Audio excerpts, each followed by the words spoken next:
I was never more than a slacker, pretty useless to society, really. Who knew that reading a novel, mouthing off a few complaints in the comments, would get me zapped by some mysterious force right into the pages of this angsty drama? The second I figured out what was up, I decided to grab my daughter and run. To hell with everything else. As for the dumpster fire I was leaving behind, not my damn problem. I was a security guard, pulling in about $2,500 a month. I was perfectly content. One mouth to feed my own. No dependence, no drama. 8 hours on the clock, then back to my dorm. I never bothered going out. That just wasted money. My evenings were spent sprawled on my bed, scrolling through free ebooks online. Cheapest entertainment there is. But then I stumbled across this one novel, this Misery Lit, and it just broke me. What kind of garbage was this? The male lead, the supposed hero, one day he's got a perforated stomach, the next he's allergic to mangoes or shellfish, and the day after he's just standing there while anyone who wants to slaps him around. He's supposed to be getting away from the people hurting him, but no, he has to wait 7 days or give them another chance, or he refuses to sign the divorce papers. I got to that point and just lost all desire to keep reading. It wasn't that I didn't want to subject myself to more trash. I had plenty of time, over 10,000 hours logged reading. I'd seen every kind of train wreck novel out there. You could say I was immune to bad writing by now. But this one just made me see red. I couldn't help it. I dropped a comment. Just leave already, you spineless idiot. You deserve all the crap you get. I honestly didn't think anything of it. Just one little comment. And bam, some mysterious force sucked me into the book. Suddenly, I was the male lead. I don't even know where to begin with this mess. I've already stopped trying to figure out why I'm here. Luckily, the plot hadn't gotten to the part where I get systematically destroyed. Yet, I just arrived. My CEO wife, Ava Mitchell, her old flame, Leo Vance, had just returned to the States with his daughter. Ava saw Leo struggling to take care of his kid and thought, oh, the poor man, he's having such a hard time. She just decided to become a surrogate mother to Leo's daughter. I selectively absorbed the original guy's memories. He was an orphan from some small town, worked his way through college as a server at a hotel. The beautiful CEO, Ava Mitchell, someone slipped her something at a party. The original me happened to be delivering something to her room, and she forced herself on him. One night stand, and boom, Ava was pregnant. After that, Ava did the responsible thing and married him. Signed the papers. Post-wedding, the original me just stayed in Ava's house, quietly taking care of her, raising their daughter Daisy, occasionally even playing assistant for Ava at her company. Only, Ava never publicly acknowledged him as her husband, and she wouldn't even let Daisy call her mom. That's the gist of it. As ridiculous as it sounds, that's the author's setup. Nothing I can do to change that. But what happens next? That's my call. I was planning my escape. To escape, you need money. I looked around the penthouse, at all the designer furniture, Ava's collection of luxury bags and accessories, and a satisfied grin spread across my face. It'd be a crime not to take it, right? We were legally married. She couldn't report me for theft without looking like a fool, and besides, she was loaded. Ava was busy with company stuff, plus helping her old flame with his kid. She wouldn't be paying me any attention. Daisy was at preschool. I immediately contacted a high-end consignment dealer, told them to come over and clear the place out. I didn't care too much about the price. My only demand was that they be quick. The dealer showed up fast. I urged them to hurry. Anything sellable I sold. Sofa, TV, beds, even the fancy china in the kitchen. Nothing was spared. When people asked why I was selling everything, I just told them I had terminal cancer and needed money for treatment. They'd give me these pitying looks and stop asking questions. Even the building security knew. In the end, the dealer gave me over $250,000. I knew the stuff was worth more, even secondhand, but what did I care? They paid cash fast. A guy making $2,500 a month had never seen that much money in his life. I was content. It was basically enough to live on until I died. I happily went to the bank, changed all my PINs and online banking passwords, just in case Ava got any funny ideas about dipping into my newfound fortune. I also withdrew a good chunk of cash for the road. You never know what might happen. Better safe than sorry. After all that, I should have just hit the road. But then I thought of Daisy, my daughter. She was 5 this year. I decided to swing by the preschool. If Daisy seemed okay, if I felt a connection, I wasn't opposed to taking her with me. After all, I'd wanted a companion for years. In my old life, I was an orphan. No ties, no one to miss me. I'd lived alone for so many years, I actually craved having someone to talk to. Besides, Daisy really relied on her dad, the original me.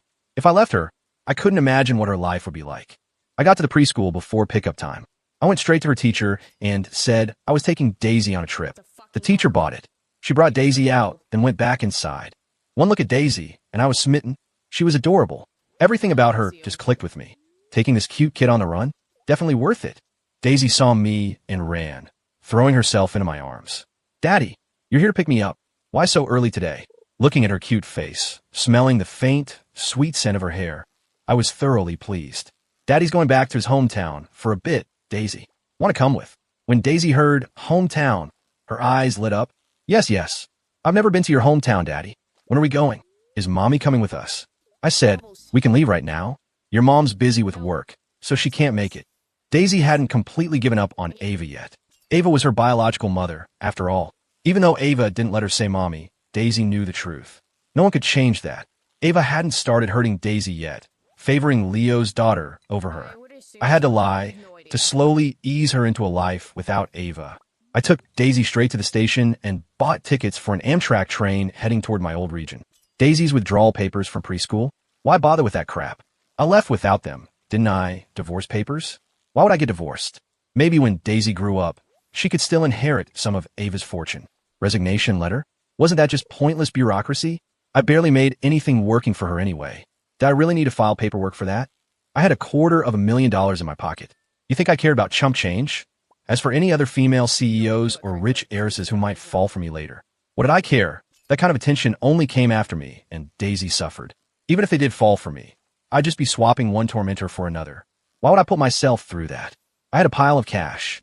Living a carefree life with Daisy sounded a hell of a lot better, didn't it? Soon after we boarded the train, Daisy fell asleep. Just as I was about to doze off myself, my phone rang. I glanced at it. Ava. I answered, curious to hear what she'd say. The second the call connected, Ava's voice came through, sharp and demanding. Kevin, I need you to make some sliders and fries and bring them to my office. Leo's daughter, Mia, is craving them. Damn it, Ava, are you nuts? If she wants sliders, let her own damn father make them for her. I snapped and hung up. To avoid further disturbances, I turned off my phone. I didn't delete Ava's number, though. Might come in handy someday. Then I conked out. On the other end of the line, Ava was probably fuming. The me she knew had never defied her, let alone cursed at her. Ava was probably shouting, Kevin, you've got some nerve. How dare you hang up on me? How dare you call me nuts? Just wait till you get home. I'll deal with you then. Sitting across from Ava, now also her assistant, her old flame, Leo Vance, probably chimed in, What's wrong, Ava? Did you ask Kevin to make those sliders, and he refused? I didn't want him to really. It's just that Mia, she just got back to the country and hasn't had much of an appetite. You told me his sliders are really good. I didn't want to trouble him. It's all my fault, making you two fight because of me. Leo, holding his daughter's hand, looking at Ava with that perfect blend of self-reproach and helplessness that always got to people. And Ava, she always fell for it. Leo, it's not your fault. It's all Kevin. You don't cook, so what's the big deal about him making one dish? Take me out for a quick bite somewhere. I'm going home right now to sort Kevin out. He's really crossed the line this time. With that, Ava probably stormed off, not giving Leo or his daughter another thought, eager to come home and give me a piece of her mind. Ava got home quickly, but when she punched in the code, opened the door, and called out Kevin, she was stunned by the sight. The sofa? Gone. The TV? Gone. She searched the entire apartment. No sign of me or Daisy. The beds were gone. Her designer bags and luxury items were gone. Even the damn dishes from the kitchen were gone. All that was left were her documents and clothes. Robbery? But that didn't make sense. Who steals everything these days? Confused, she went down to the building management to ask what was going on. The management knew the situation. Besides, I hadn't tried to hide it. They told her the man of the house had cancer, terminal, and he'd sold everything to pay for treatment. Ava was completely bewildered. She just called me, and I'd sounded perfectly healthy, full of energy, not like someone with cancer. But she couldn't say anything. She just thanked them and left. Next, she went to Daisy's preschool. The teacher told her Daisy's father had picked her up to go on a trip. Ava was furious. She called my phone repeatedly, but it was still off. I was sound asleep. Ava was out of options. She checked into a hotel. She sat on the hotel bed, numb. She couldn't understand why I would sell everything. Why I would take Daisy on a trip. I used to tell her everything. Why was she completely in the dark about what I'd done today? She called me, and I dared to yell at her, dared to turn off my phone so she couldn't reach me. She could rack her brain all night and never guess that the Kevin she knew had been replaced. Just as she was mulling over these impossibilities, Leo called. Ava answered, distracted. What is it, Leo? Something wrong. Ava, it's about Mia. She needs to start preschool soon. I thought Daisy school looked pretty good, but I just got back. I don't really know anyone, and I don't have much money for tuition right now. Could you? Could you help me out? Leo sounded a little desperate over the phone.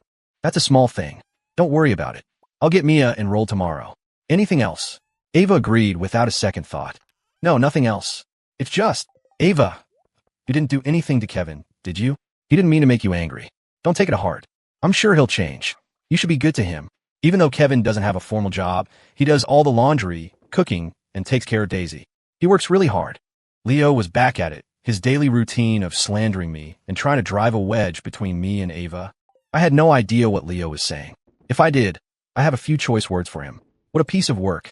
You haven't even seen the guy, and you could spin a whole drama like this. You missed your calling as a screenwriter. But he was doomed to be disappointed. Ava hadn't seen me. What was there for me to change? Ava listened to Leo's bizarre rambling, not knowing what to say. She couldn't very well tell him I'd sold everything and run off with our daughter on a trip, could she? That would just prove she had no idea where I was, prove she wasn't in control. So, Leo didn't get the reaction he wanted. All he heard was Ava saying, "Don't worry about that. It's my family business. Just remember to bring Mia to the preschool early tomorrow. I'll handle her enrollment." They quickly ended the call. Leo frowned. Something fell off, but he couldn't put his finger on it. It was the first time Ava hadn't ripped into me over the phone after he'd badmouthed me. If Ava didn't yell at me, how would our relationship fall apart? And if our relationship didn't fall apart, how would he get his chance with her? He was thoroughly stumped. He decided he needed to up the ante. Ava put down her phone, gritted her teeth, and dialed my number again. Still no answer.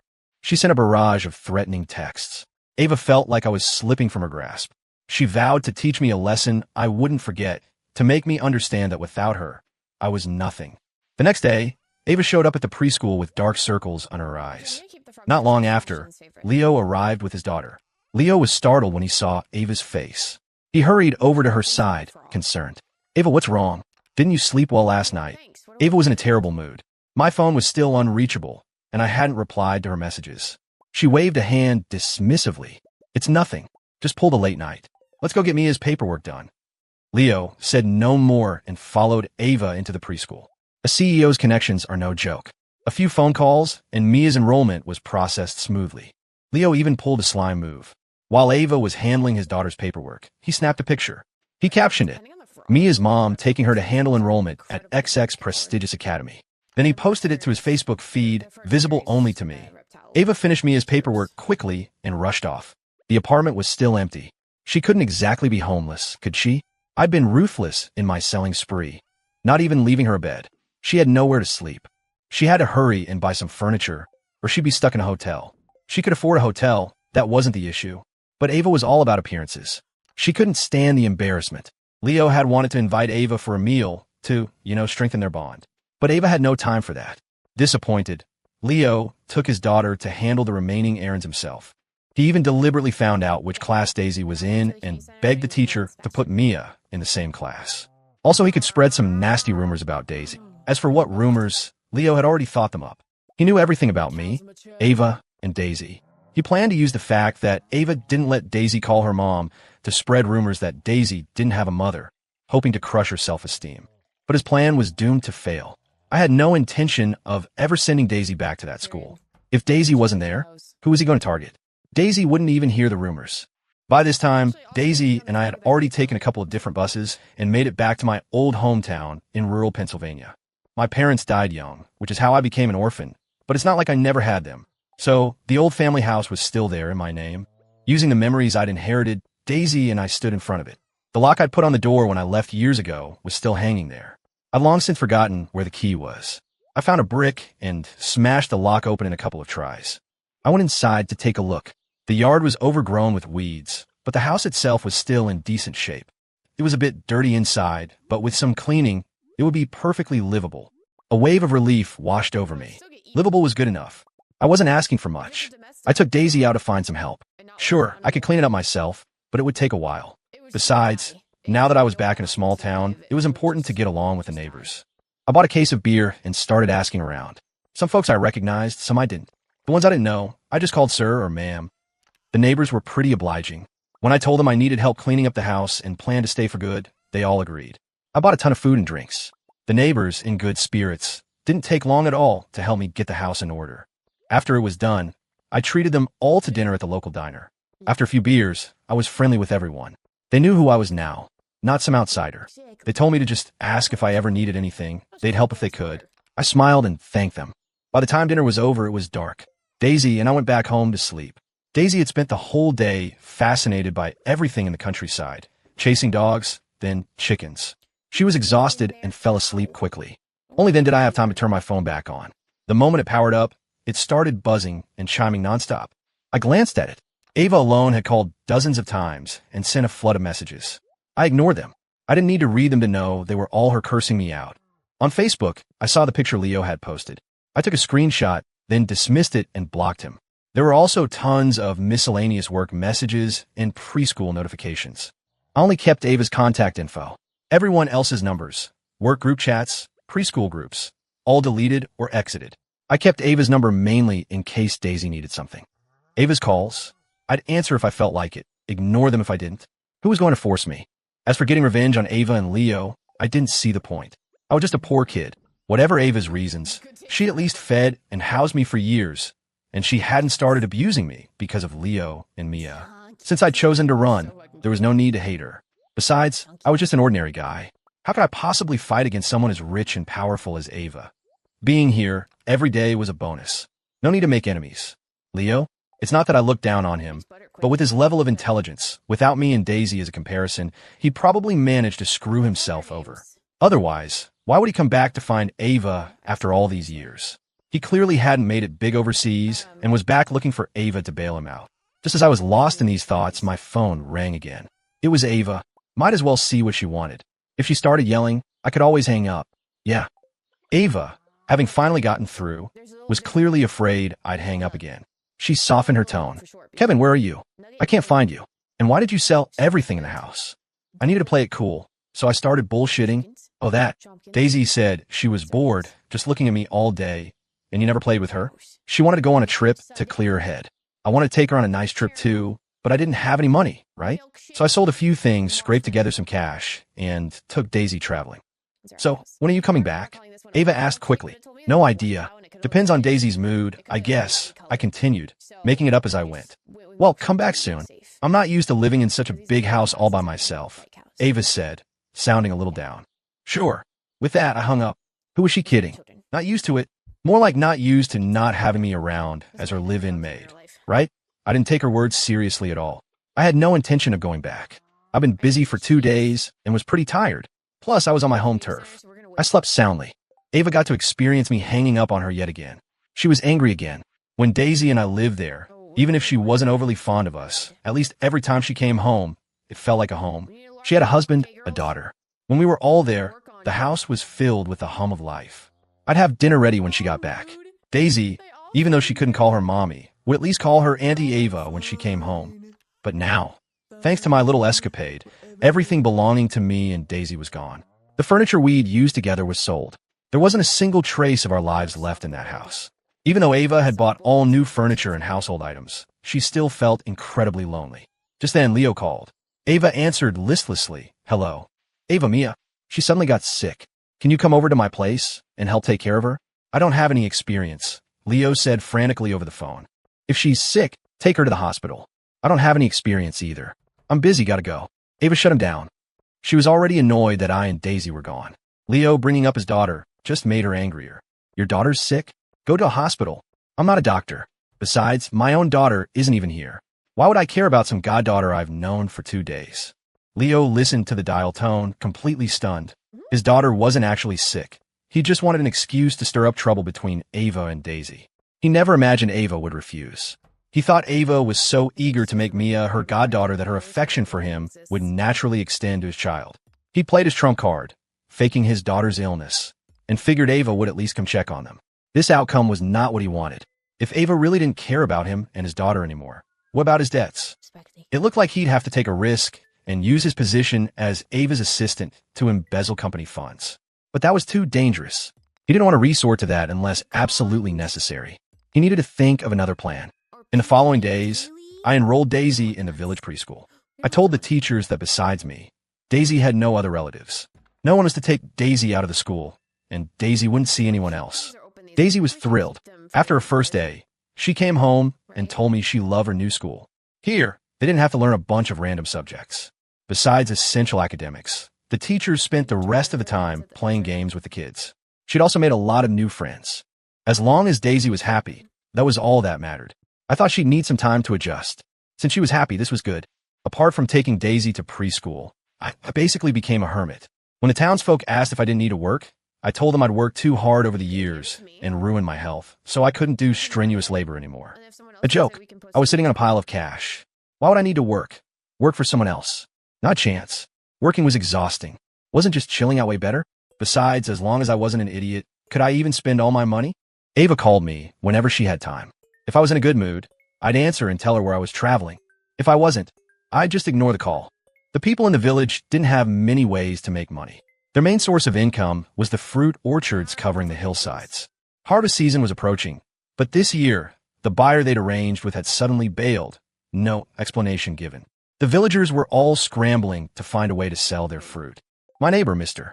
Henderson, came to find me. He figured that since I'd spent time in the big city and was a college graduate, I must have some ideas. I listened to Mr. Henderson's request and told him they could try live streaming to sell their fruit. As for the specifics, they'd have to figure out themselves. I wasn't going to manage it. I'd just offer ideas. How it turned out was their business. Mr. Henderson thought my idea was feasible and left my house in high spirits to discuss the details with the others. I enjoyed a few more peaceful days. I never would have imagined that one day Ava would show up at my old hometown with a posse. Hearing Ava yelling my name from outside the gate, I was completely dumbfounded.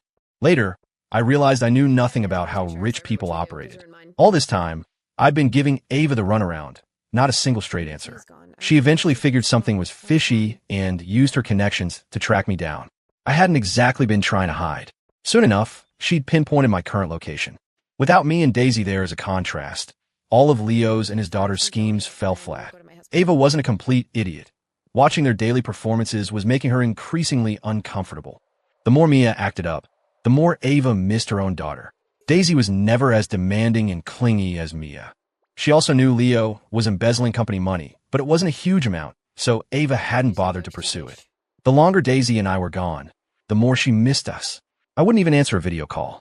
That finally made her realize something was seriously wrong. With her resources, finding me was a piece of cake. So, she just showed up with her people. Only, Leo and his daughter had tagged along. Opening the door? Not a chance. I scrambled up the ladder onto my roof. I stood there, looking down at the scene below. Holy crap. Ava had brought several cars. She was banging on the gate, and a crowd of neighbors had gathered to watch the commotion. Leo looked up and spotted me first. Kevin, how could you? No way was I letting that bastard Leo speak. If he opened his mouth, I was guaranteed to suffer. No doubt about it. I quickly yelled, Leo Vance, I've already hidden myself away. Wouldn't it be better for you to just stay in New York City? Why chase me all the way out here? Since you won't leave me alone, then I won't be polite. Before Ava or Leo could say anything else, I shouted again, Mr. Henderson and all you folks. You hold back the others, and that son of a bitch who was just talking, I want you to beat the crap out of him. Break his legs, even better. I promise you, I'll help you live stream and sell your fruit. I guarantee I'll sell every last piece of fruit in this village. I knew asking them to rough someone up wasn't a big deal for country folk, but to get rid of Leo's meddling, I needed something drastic. Mr. Henderson and the others had tried live streaming, but it hadn't gone well. He'd been begging me for help, but I hadn't agreed. Today, I needed them to do me a favor, so I made them an offer. Kevin, are you serious? Mr. Henderson asked excitedly. He knew I was famously lazy. The fact that I was actually agreeing now was a bit hard for him to believe. He needed confirmation. Absolutely. I guarantee it, I said, my voice firm. Then I'm relieved. All right, everyone, let's get this bastard. Mr. Henderson yelled, then motioned for the neighbors to get to work. Ava's people saw she wasn't saying anything, so they stayed out of it. Soon, Leo was beaten to a pulp, one of his legs clearly broken. Mr. Henderson, afraid they might actually kill him, told everyone to stop. I shouted again, Mr. Henderson, call an ambulance for him.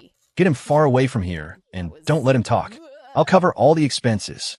The neighbors quickly carried Leo off, his daughter crying and chasing after them. I was genuinely terrified of Leo speaking. I believe it if you told me his words could conjure demons or something. Better to get him out of sight before anything else. It all happened so fast. Ava hadn't even processed it before it was over. What surprised even her was that watching Leo get beaten, even seeing his leg broken, didn't stir much emotion in her.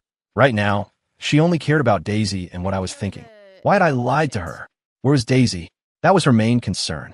Only then did I look at Ava. This was the first time I'd seen her in person. She was indeed breathtakingly beautiful.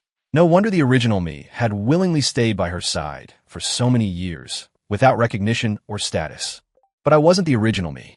I looked at Ava and said, "Ava Mitchell, what are you doing here?" Hearing my question, Ava immediately became agitated. "You're my husband. Daisy is my daughter. What do you think I'm doing here?" The neighbors gasped, hearing Ava's words. I had a wife this beautiful. They'd all assumed Daisy was adopted. The people Ava brought were also shocked. They knew me, knew I'd been Ava's assistant, but they never would have guessed I was their CEO's husband, or that we had a child. I wasn't about to agree with her. I shot back. "All these years, Ava Mitchell, have you ever once treated me like your husband? You wouldn't even let Daisy call you mommy. How dare you say Daisy is your daughter? Have you ever cared for her? Have you ever taken care of her? Don't you already have a daughter who calls you mommy? What are you doing here looking for us?" The crowd below looked like they'd just stumbled upon some prime gossip. Ava hadn't expected me to air all this dirty laundry in public.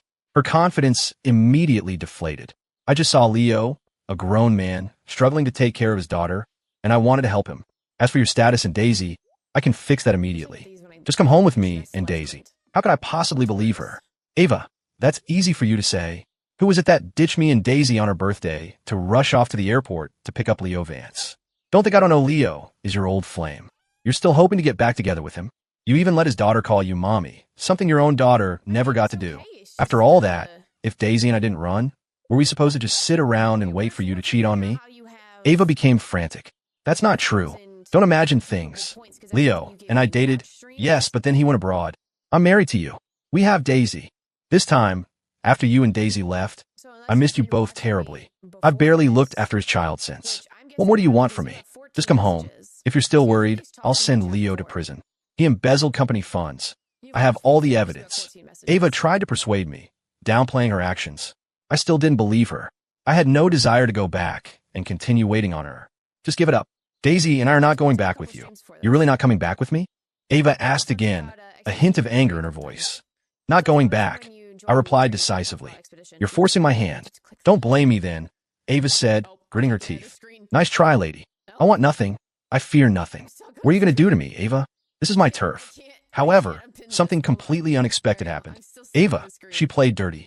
She went straight for the jugular, a full-on personal attack. I watched as Ava fiercely pinched her own thigh a few times, hard enough to squeeze out a few tears. Then, she turned to my neighbors and launched her offensive. Boo, uncles, aunties, sirs, ma'ams. I'm Kevin's wife. This heartless man abandoned me in New York City and ran off with our daughter. I never did anything to wrong him. I certainly never cheated on him. All I want is for him and our daughter to come home and live a good life with me. But he just won't agree. Ava wailed, tears streaming down her face, constantly dabbing her eyes. The neighbors looked on, their hearts softening. One soft-hearted older woman couldn't stand it anymore. She stepped forward and took Ava's hand. There, dear. Don't cry. Let me try to talk some sense into Kevin for you. Ava's eyes lit up for a split second, but she quickly hid it, still sobbing as she said to the woman, Really? You can help me persuade Kevin? Don't worry. As long as you can convince Kevin and Daisy to come home with me, I'll buy all the fruit from your village, no matter how much there is. The old woman heard Ava, and so did everyone else around. They all started asking, Kevin's wife, are you serious? If we help you get Kevin back, you'll really buy our fruit? All of it. The neighbors had dropped the polite dear, and were now calling her Kevin's wife, trying to get on her good side. Ava, hearing them call her Kevin's wife, practically purred. Of course. As long as you can get Kevin and Daisy to come home with me, I'll buy not just this year's fruit, but future harvests too. I'm rich. This is chump change to me. The neighbors were ecstatic. This was a golden goose. They couldn't afford to offend her. They had to keep her happy, which meant I was about to get screwed. No wonder they used to call unworldly folks easily swayed. These people were easily bought, all right. A few promises, and they were completely won over. Kevin's wife, don't you worry. We'll definitely get Kevin and your daughter to go back with you. If we have to, we'll tie them up and send them back. That was Mr. Henderson. I was floored. Suddenly, standing alone on the roof, I felt a profound sense of desolation. But these damn hicks were going to be the death of me. Kevin, son, we don't want to do this. We're all from the same village. You're our dear neighbor, and you've helped us out a lot. But your wife's offer is just too good. mister? Henderson began, his voice heavy with mock sorrow as he started negotiating with me. Kevin, you're just lazing around here in the village anyway. Why not go back to the city and laze around there? At least the beds in the city are more comfortable, right? What the hell, mister? Henderson, I never knew you were this kind of person, capable of saying such cold, heartless things. Don't you have a conscience? But damn it, mister. Henderson, you actually made a good point. For a moment, I was speechless. Ava and Mr. Henderson saw I wasn't saying anything. Just as Mr. Henderson was about to try persuading me further, Ava stopped him. Kevin, I can give you a chance. You don't have to come back. It just depends on whether you agree to my terms.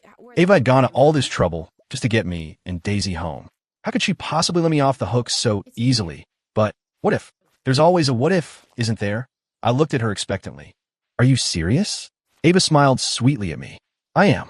It just depends on whether you can seize the opportunity and whether you can endure it. My eyes lit up. Let's hear it. Ava said slowly. I'll have Mr. Henderson lock you in the house. No problem. Lazing around is lazing around, no matter where. I wasn't bothered. I'll provide your food and drink. Food and drink are enough. What more could I ask for? Acceptable. I'll let you keep your phone. A phone is good. Food, drink, and a phone.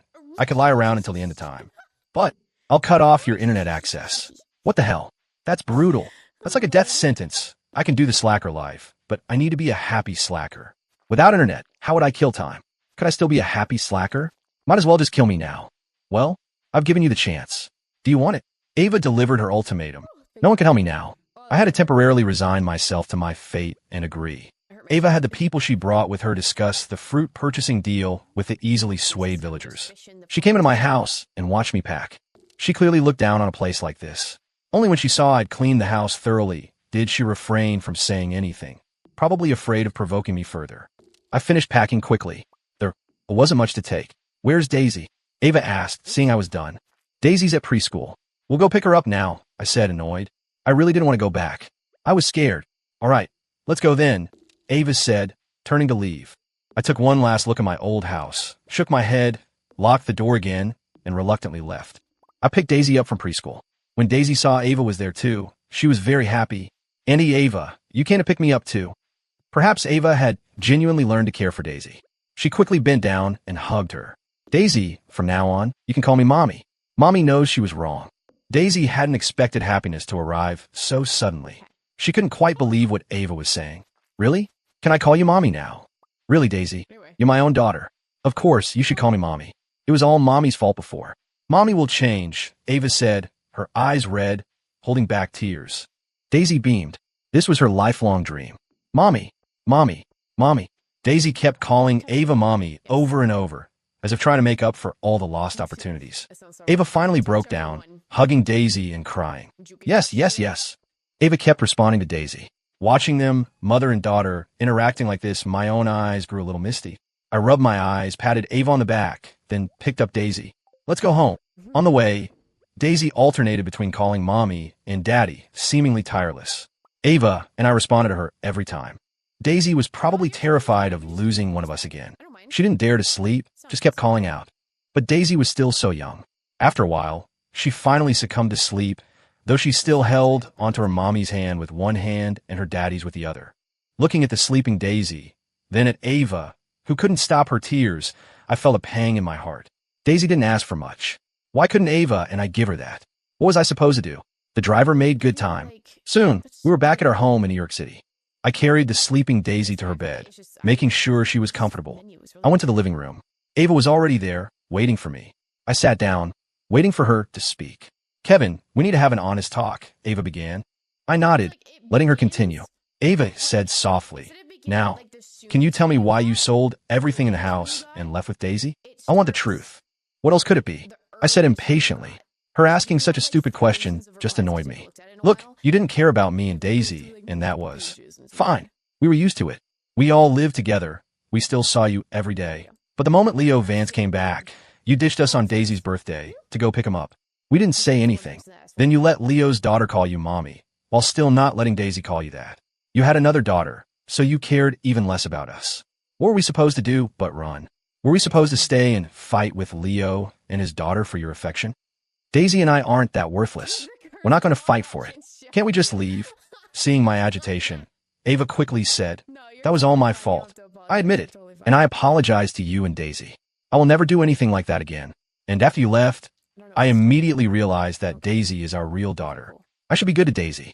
Besides, Daisy is so well-behaved, while Mia just clings to me all day, demanding things. She drives me crazy. I also realized that Leo has changed. He's not the person he used to be. He even embezzled money from my company. I didn't want to hear it. Being good to someone isn't about words, it's about actions. What are you actually going to do? Ava thought for a moment. I'll pick Daisy up from preschool every day. In the evenings, I'll play with her, read her stories, draw with her. On weekends, I'll take her to amusement parks. I'll start with that. If I think of more later, I'll add it. Hearing that, I was somewhat satisfied, but I was still a little uneasy. What about Leo and his daughter? How are you going to deal with them? Ava gritted her teeth, as if making a monumental decision. I won't see them again. I'll hand over the evidence of Leo embezzling company funds to the police. Once he's recovered, let him go to jail. As for his daughter, let the police handle her too. Whether she goes to relatives or a foster home, I won't be involved anymore. What do you think of that? I was afraid of more surprises. Then you need to write a guarantee. And Leo's leg, don't let it heal properly. He needs to be disabled, at least enough so he can't run. I'm worried he'll try to escape prison. That kind of thing isn't too difficult for you, is it? Fine. I can agree to all of that, Ava said readily. I don't care what you say. I need to see what you do, I said, not easily convinced. Also, from now on, I'm not cooking or doing housework anymore. I might not even go out to work again. Do you agree to that? Ava smiled. I'll make sure you're satisfied. You don't have to cook or do chores. Do it if you feel like it, don't if you don't. And you don't have to work. I'll look into how you've been living these past few days. If you can lie down, you absolutely will not stand. I can cook too. From now on, I'll cook for you and Daisy. If I really can't, we'll hire someone. I have plenty of money, as long as you and Daisy stay by my side. These days without you, I really haven't been myself.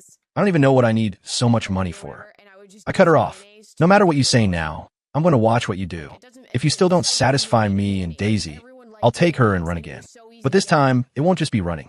I'll wait until Daisy is grown, and then I'll come back and drag you to hell. Ava knew I was just a broke kid from a small town, but seeing the look in my eyes now, she felt a sudden chill. She believed that the current me wasn't just talking. I really might have the ability to drag her to hell.